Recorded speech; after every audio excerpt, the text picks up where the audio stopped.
Is it a 2-part tune or is it a 4-part tune? That's what we're breaking down on this one, so stick around.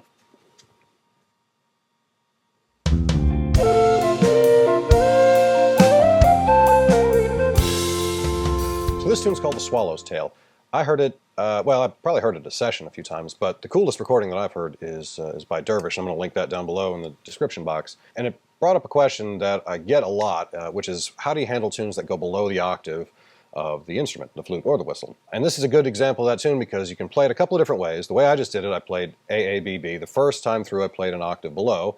The second time through I played an octave up. That's how Dervish recorded it. I've heard people play it entirely in the higher octave, just as a standard 2-part tune. I've heard people specifically play it as a 4-part tune just like that, where it's lower for the first half, or lower for A, A, B, B, higher for C, C, D, D, and then back around to the low end when you come back around for the what we're calling the A part. So there's a few ways to do this. The main question is how do you handle it when it goes below the octave? So we're going to break down the basic melody first, and then we'll kind of hopefully be able to touch on some of those points as we go through it. I'm going to start with the basic melody, and I'm going to play it up the octave only because I think it's going to make it a little bit easier to understand when we have to mix it up for the lower octave when we're jumping back and forth. So I'm going to start it as if we were playing in the top octave, which is in this case we're starting on the high E.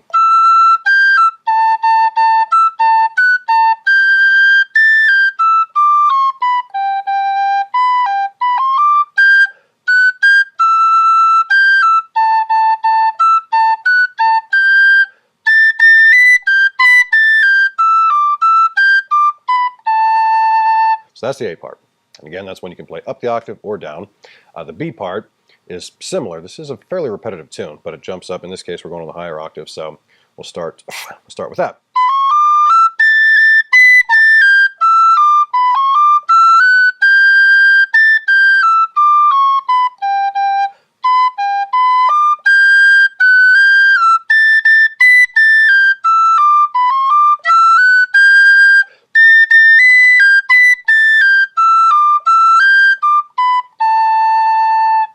Hopefully you heard some of that repetitiveness in there.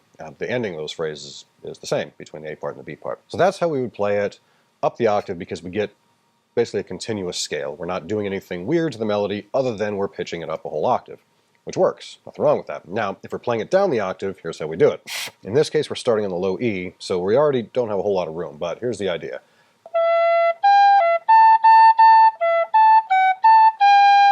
So right off the bat, we're kind of bouncing around. So, and then that A that we're landing on should be a whole octave below, but we don't have that, so we kind of just have to fake it.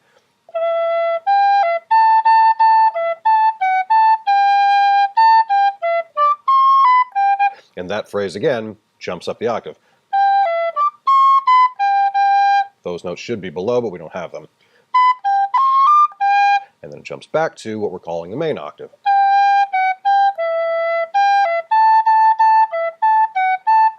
And again, dropping that A, the low A, what would be a low A, into the middle A, or the first A.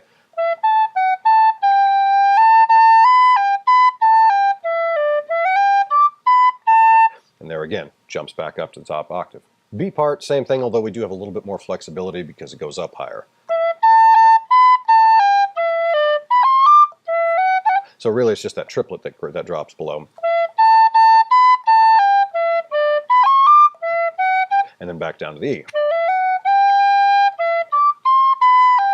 That bit is the same as what we had in the A part.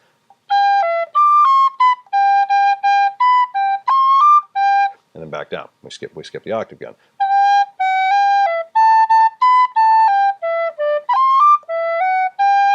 Again, same phrase there.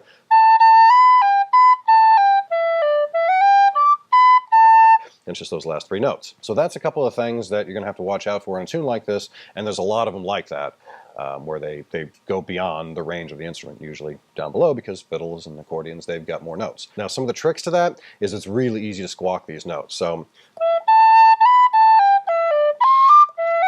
if you're not paying attention, you kind of have to make some of those quick adjustments in your breath to make sure you're not squawking those notes, or you end up in the second octave. Now, you'll probably notice that I did that a few times when I was playing it up-tempo. That's one of those things with this tune where it just kind of sounds cool if you like it, and if not, then it can be confusing and that sort of thing. So don't feel bad if you inadvertently jump up to the octave, but if you're trying to keep it low, that's just where that breath control is going to get really important. So I've said it a bunch of times, those octave jumping exercises, just basic scales, That's going to save your life here, because you won't have to worry about how much air is involved. You won't have to worry about that little squeaky bit if you know how much air you need to put in each octave and each note. That becomes really helpful when you're kind of forced to change the octave that you're playing in. So practice that. Seriously, that'll save you a lot of time. Now, as far as the ornaments on this one, there's a ton of rolls. It's a fairly repetitive tune. It's got a lot of quarter notes that you can play with, you can sit on. So right off the bat, right there's a roll, but right off the first note, to me, that's kind of a key phrase. This just kind of gives that kind of a cool driving rhythm on that E. And that works in either octave. Now, when you do that little jumping bit, I'm not really doing a whole lot. I do tonguing in between that just to separate those. That, for me, that's really more to just make sure I'm getting the right air pressure so that I'm hitting the octave that I want. Because you can do it either way, or it stays in the lower range. And that kind of a hybrid where you're hitting one or two of those notes in the lower octave and some of them up higher. So that's the first thing. So I do kind of a slide on that and a cut to start that phrase. Triple roll on the G. And the triplet there is really more for the ornament, for the embellishment of it. Just kind of gives that cool rhythmic punch, I think.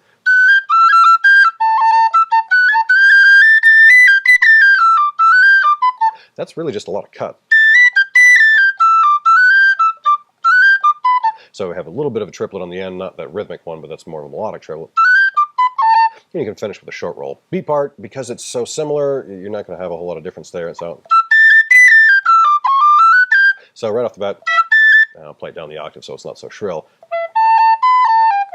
I do that kind of popping note, just basic tap there, where it's popping that finger off, the top finger. So that's just a triplet into a roll.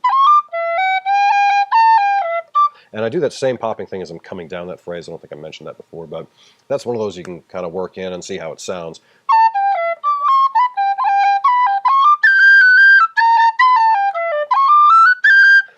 That one, short roll.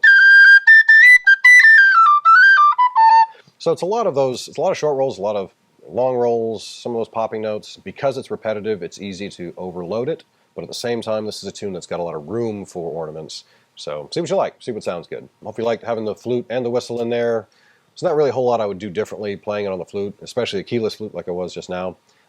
If you have keys, there's a few other things, a few other tricks you can use for slides and that sort of thing, just to kind of change it up. Let me know any other requests. I'm trying to knock them out, and I'll see you guys in the next one. Cheers.